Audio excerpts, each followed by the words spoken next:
Guys, good morning সবাইকে। কেমন আছো তোমরা সবাই? আশা করি সবাই অনেক ভালো আছে, সুস্থ আছো। আমরা বেশ ভালো আছি, সুস্থ আছি। আমার নতুন একটা ভিডিওতে তোমাদের সবাইকে ওয়েলকাম জানাচ্ছি। তো আজকে হচ্ছে 27 তারিখ আর এখন বাজে ওই 7:41 মতন। ঘুম থেকে জাস্ট উঠলাম, কারণ কালকে রাতে ঘুম হয়নি। মানে আমি অচেনা জায়গায় ফার্স্ট দিন শুলে আমার ঘুম আসে না। তো জাস্ট ঘুম থেকে উঠলাম, কারণ ভোরের দিক করে একটু ঘুম এসেছিলো। তো চলো এবার নিচে যাবো, ফ্রেশ হয়ে নেবো, আর সারাদিন যা যা করে সবটা শেয়ার করবো। কালকে তো এখানে চলে এসেছি, আর দেখি কতদিন থাকা যায়। তো তোমরা ভিডিওটা কন্টিনিউ করো। চলো আগে বিছানাটা তুলে নিই, তারপরে রুমটা ঝাড় দিয়ে নিই, তারপরে নিচে যাবো, নিচে গিয়ে ফ্রেশ হয়ে নেবো, তারপরে বাকি ভিডিও শেয়ার করবো। চলো ভিডিওটা দেখতে থাকো। যদি আমি কোনো অচেনা জায়গায় ঘুমাই তো প্রথম দিনটা আমার কিন্তু ঘুম আসে না জায়গা চেঞ্জ করলে। তো সেই রকমই, সে তোমাদের দাদাভাই থাক বা না থাক, ফার্স্ট দিন আমার ঘুম হয় না। আবার এখান থেকে ওখানে যাওয়ার পরেও ফার্স্ট দিন ঘুম হয় না। তো এটা কার কার হয় কমেন্ট করবে। কালকে রাতে আমার একটুও ঘুম আসেনি, শুধু এদিক আর ওদিক করেছি। ওই ভোরের দিকে চোখটা কেবল লেগে এসেছিল, সেই জন্য উঠতেও লেট হয়ে গেছে। তো এই যে দেখো, তাড়াতাড়ি করে বিছানাটা গুছিয়ে নিলাম।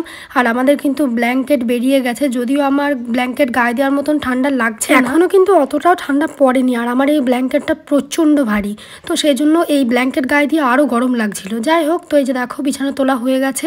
এবার চলে যাব ফ্রেশ হতে নিচে। ব্রাশটাকে বার করে নিলাম, ফোনগুলোকেও চার্জে বসিয়ে দিয়ে যাব। তো তারপরে চলে আসবো ফ্রেশ হয়ে। ব্রেকফাস্ট করে উপরে চলে এসেছি, আর একটু পরে রান্নাবান্না হবে 11টার দিকে। এখন 10টা মতন বাজে, তেমন কোনো কাজ নেই। ভাবলাম এই ফাঁকে একটু ভিডিও এডিট করে নিই, তো পরে গিয়ে নিচে রান্নাবান্না হবে, তখন যাব। তো চলো তোমরা ভিডিওটা দেখো। বসে থাকি, কোনো তো কাজ নেই। তোমাদের দাদাভাই থাকলে কিভাবে আমার সময় কাটে আমি বুঝতেই পারি না, আর একা থাকলে তো আমার সময়ই কাটতে চায় না। বোর লাগছে প্রচণ্ড। মানে কি বলো তো, কেউ একজন থাকলে বেশ ভালো লাগে গল্প বলার মতন। তো সত্যি খুবই বোর লাগে। তো তোমার দাদাভাই থাকলে তো আমার সময় কিভাবে কাটে বুঝতেই পারি না। পুরো রুম ফাঁকা, একা একাই রয়েছি। যাই হোক, চলো দেখো ভিডিওটা।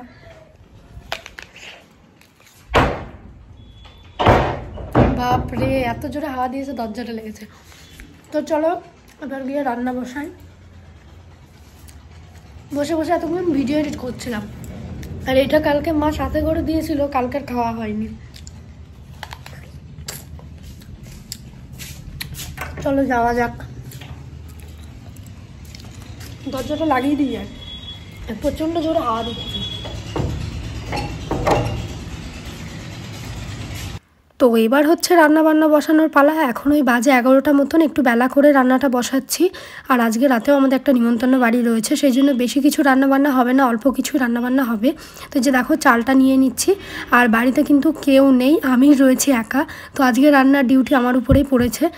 আর মাছটা মা ভেজে থুয়ে গেছে, আমাকে হচ্ছে এমনি একটা সবজি বানাতে বলেছে, আর উচ্ছে ভাজতে, আর ভাতটা নামাতে বলেছে। আমার ভাত রান্না করতে করতে হয়তো কিছুক্ষণের মধ্যে চলেও আসবে, তো দেখা যাক কতদূর কি হয়।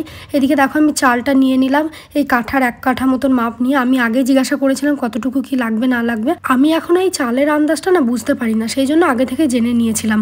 তো যাই হোক, এদিকে দেখো এখন বসে পড়েছি সবজি কাটতে, আর ওইদিকে কিন্তু হাঁড়িটাও চাপিয়ে দিয়েছি।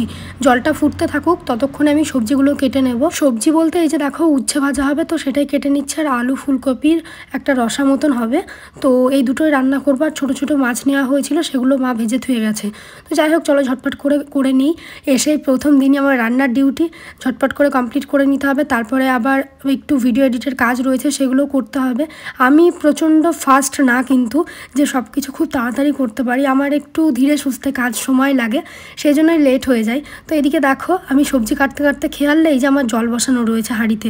তো জলটা অনেক তেতে গেছে, এই যে দেখতে পাচ্ছ। তারপরে হঠাৎ করে আমার খেয়াল হলো এখন আমি চাল দিইনি। তো এই যে দেখো তাড়াতাড়ি করে চালটাকে ধুয়ে নিলাম 2বার করে।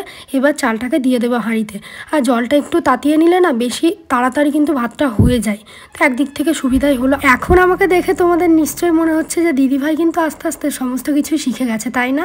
তো এখন টুকটাক মোটামুটি সব কিছু সামলে নিতে পারি। হ্যাঁ, একটু প্রবলেম হয়, কারণ আমার ডেলি করার অভ্যেস নেই, তো মাঝে সাঝে করতে হয়, সেই জন্য একটু অসুবিধা হয়। এমনিতে তো আমি সবজি রান্নাটা করি মাঝে মধ্যে 1টা 2টো, তো এই ভাত রান্না এত কিছু তো একসঙ্গে করি না, তো সেটা করতে গিয়ে একটু অসুবিধা হয়। তো যাই হোক, এদিকে দেখো চালটা ধুয়ে নিলাম, আর এবার ভাবছি মশলাটা করে নেব আলু ফুলকপির জন্য। আর তারপরে পাশের ওভেনে উচ্ছে ভাজাটা বসিয়ে দেবো। তো চলো ঝটপট করে কাজটা সেরে নিই। এদিকে দেখো আমার সবজি সমস্ত কিছু কাটাকুটি হয়ে গেছে, মশলাটার জন্য যা যা লাগবে সেগুলোকেও কেটে রেখেছি। আর ওই যে আলু ফুলকপিটা কেটে রেখেছি ওটা ভাবছি একটু গরম জলে ভাপ দিয়ে নেব। আর এই যে দেখো উচ্ছেটাই নুন হলুদ এগুলো মাখিয়ে রাখছি। তো তোমরা অনেকে কমেন্ট করছো দিদিভাই তোমার এখানকার ভিডিও তো ভালো লাগে, কিন্তু দাদাভাই ছাড়া তোমার এখানকার ভিডিও ইনকমপ্লিট। সত্যি তাই। আর আমি ভেবেই পাই না আমি কী ভিডিও শ্যুট করব, কী এমন কাজ থাকতে পারে ওই রান্না বান্না এই টুকটাক ঘর গোছানো এগুলো ছাড়া। ও থাকলে এদিক ওদিক যাওয়া হয়, অনেক ভিডিও শ্যুট হয়, কিন্তু একা একা সত্যিই বোর লাগে। তো যাই হোক কিছু করার নেই, আমি তো বেশি দিনের জন্য আসিনি এখানে এইবার, কারণ আমার সামনে এক্সাম রয়েছে, আবার এক্সামিনেশন ফর্ম ফিল আপ রয়েছে, অনেক কিছু চাপ আছে। তো কটা দিনের জন্য এসেছি। তোমরা একটু আমার একার ভিডিওই দেখো, নেক্সট যখন আসবো অবশ্যই তোমাদের দাদাভাই সাথে থাকবে। তো যাই হোক এদিকে দেখো ভাতটা আমার হয়ে গেছে রান্না। তো এই যে মোস্ট ইম্পর্ট্যান্ট আর মোস্ট ডিফিকাল্ট কাজ হচ্ছে ভাতের ফ্যান ঝরানো, যেটা আমি একদমই পারি না। তো অনেক কষ্টে হাঁড়িটাকে আমি এইভাবে উপর করেছি, তাও এটা ছোট হাঁড়ি বলে ঠিক আছে, বড় হাঁড়ি হলে তো একদমই পারবো না। আমার না খুব ভয় লাগে যে এইভাবে কাজ করতে যাওয়ার, হয়তো ভাতগুলো সব পড়ে যাবে, এই ভয়ে কিন্তু আমি করতে পারি না। তবে যা কাজকে করে ফেলেছি। আর এদিকে দেখো আমার উচ্ছেটাও প্রায় ভাজা হয়ে গেছে। এই উচ্ছে ভাজা হতে হতেই কিন্তু মা চলে এসেছে। আর তারপরে আমার বাকি ছিল আলু ফুলকপির রসাটা বানানোর, তো ওটা বানিয়ে নিয়েছিলাম। আর এই যে এটা ভাজা হতে যতক্ষণ যা দেরি, প্রথমে ভাবলাম হয়তো এটা ভাত রান্না হতে হতে হয়ে যাবে, কিন্তু ওই যে আমি সব দিক ব্যালেন্স করতে পারি না, সেই জন্য একটা একটা করেই করছি।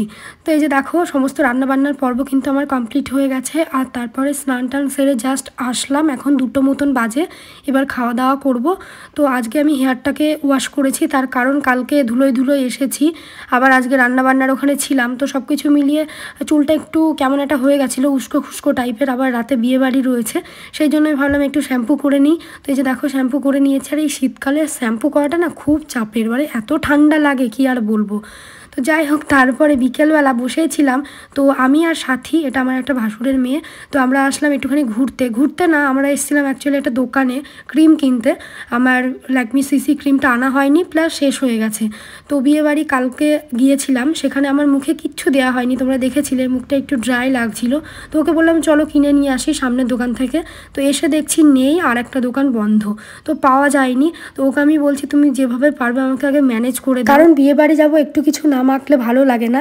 তো ও বলছে আমি দেখছি কি করা যায়। আর এই যে দেখো আমরা এখানে আড্ডা মারছি, স্টেশনের কাছে দোকানটা, তো ভাবলাম স্টেশন থেকে একটু ঘুরে যাই, অনেক দিন পর আসলাম, সেই তোমাদের দাদাভাইকে ছাড়তে এসেছিলাম, আর তারপরে এই আজকে অনেক দিন আগে। তো তারপরে এখন আমরা এখানে বসে আড্ডা মারছি। আর ওকে বলছি তুমি কি এখানে সুইসাইড করতে এসেছো? ও আমাকে বলছে হ্যাঁ, কখন ট্রেন আসবে সেই জন্য বসে আছি। তো এখানে দুজনে ফাজলামও মারছি। তারপর এবার বাড়ির দিকে যাবো। আর বেলা তো বেশি নেই, এখন শীতকালে বেলা বুঝতে পারছো কত তাড়াতাড়ি চলে যায়। আমরা বাড়ি থেকে বেরিয়েছিলাম 4টের দিকে, আর এখন ওই 4:30 মতন বাজে। তো চলে যাবো। আর স্টেশনটা কিন্তু পুরোই ফাঁকা থাকে বেশিরভাগ টাইম, ওই 2-1জন লোক দেখতে পাবে, না ছাড়া লোক পাওয়া যায় না। এটা তো একটা ছোট্ট স্টেশন, আমাদের বাড়ির পিছনের ওই স্টেশনটা। যাই হোক বিকেলটা ভালোই টাইম কেটে গেল আজকে দুজনের। চলো এবার টুকটুক করে বাড়ি যাই, তারপরে গিয়ে আবার রেডি হতে হবে, অনেক কাজ রয়েছে সন্ধ্যাবেলায়, তো সেগুলো করব, তারপরে রেডি হব। এই যে দেখো সন্ধ্যাবেলায় চাটা করে খাওয়া দাওয়া করে তারপরে এখন চলে এসেছি উপরে। শাড়িটা আমাকে আমার শাশুড়িমা পরিয়ে দিয়ে গেলেন। আর তারপরে সাথীও চলে এসেছে, ওদেরও নিমন্ত্রণ রয়েছে ওই বিয়ে বাড়িতেই, কিন্তু ওর যাওয়ার কোনো প্ল্যানিং ছিল না, তাই আমি বললাম যে চলো এখান থেকেই যাওয়া যাক। সেই জন্য ওই যে দেখো রেডি হয়েছে, আর আমার সঙ্গে একটুখানি সাজুগুজু করবে আর কি। আমরা দুজনেই সেম, কেউই সেভাবে সাজুগুজু করি না। তো ও কিন্তু পার্লারে কাজ শিখছে, তোমরা তো জানোই। তো ওকে আমি বলছি তুমি একদিন আমাকে এসে সাজিয়ে দেবে, একটু ভিডিও শ্যুট করব। তো দেখা যাক কবে করা যায়। এবার ইচ্ছা আছে দুজনেই সেজে গুজে একটু ভিডিও বানাবো, জানি না হবে কি আদেও। যাই হোক আমি এই শাড়িটা পরলাম, আর এই শাড়িটা পুজোতে পরেছিলাম সেই একদিন, আর আজকে পরলাম। এবার চলো একটু হালকা করে টাচ আপ দিয়ে নেওয়া যাক। তো দেখো বন্ধুরা আমি রেডি হয়ে গেছি, আর এখন যাব হচ্ছে বিয়ে বাড়ি। অলরেডি নিচে সবাই রয়েছে, তো আমাকে কেমন লাগছে কমেন্ট করবে। সিম্পলভাবেই সাজলাম, তো এই যে দেখতে পাচ্ছ আমার কমপ্লিট লুক। আমাকে কেমন লাগছে কমেন্ট করবে। চলো টাটা। তোমাদের দাদাভাই থাকলে একটু সাজতে ভালো লাগে, কিন্তু একা একা মনে হয় কী আর সাজবো আর কাকেই বা দেখাবো, সেই জন্য নর্মালি রেডি হয়ে গেছে, এই যে দেখতে পাচ্ছ। আর সবাই মিলে চলে এসেছি নিচে। ওই যে দেখো মা রেডি হয়ে গেছে, এবার চলো আমরা বেরিয়ে পড়বো। আগের দিন যেখানে বিয়ে বাড়িতে গেছিলাম ওই কাছাকাছি, ওটা কিন্তু প্রায় অনেকটাই রাস্তা, 10-15 মিনিটের হাঁটা পথে। তো যাব, যদি কোনো টোটো পাই ভালো, নয়তো হেঁটে হেঁটেই চলে যাব। আজকে তার থেকে একটু আগে, তো আজকে হেঁটে যাওয়া যাবে মোটামুটি। তো এই যে দেখো, বলতে বলতে আমরা চলে এসেছি বিয়ে বাড়িতে। আর কেউ সাথে থাকলে না একটু ভিডিও করতে ভালো লাগে, কিন্তু একা থাকলে মনে হয় না যে ভিডিও করি। আমার কেমন একটা লজ্জা লজ্জা লাগে, ওই জন্য ফোন বার করতে ইচ্ছা হয় না। যাই হোক, তো আজকে একটু ভিডিও শ্যুট করেছি এই যে দেখো বিয়ে বাড়িতে এসে। আর এখানে এসেও দেখা হয়ে গেল আমার অনেক সাবস্ক্রাইবারদের সঙ্গে। যার বিয়েতে এসেছিলাম সে নিজেও কিন্তু আমার ভিডিও দেখে, তো বেশ ভালো লাগলো সবার সঙ্গে কথা বলে। তো এবার চলে এসেছি আমরা খাবার জায়গায়। 8 ঘন্টা দাঁড়ানোর পর আমরা জায়গা পেয়েছি। তো এবার বসে পড়েছি, এই যে দেখো, চলো খাওয়া দাওয়া কমপ্লিট করব। আর মা তো খাবে না, কারণ তোমাদেরকে তো আগের ভিডিওতেই বলেছি যে আমার শাশুড়ি মা কিন্তু কোনো বাড়িতে খায় না, সেটা বিয়ে বাড়ি হোক, শ্রাদ্ধ বাড়ি হোক, যেখানেই হোক না কেন।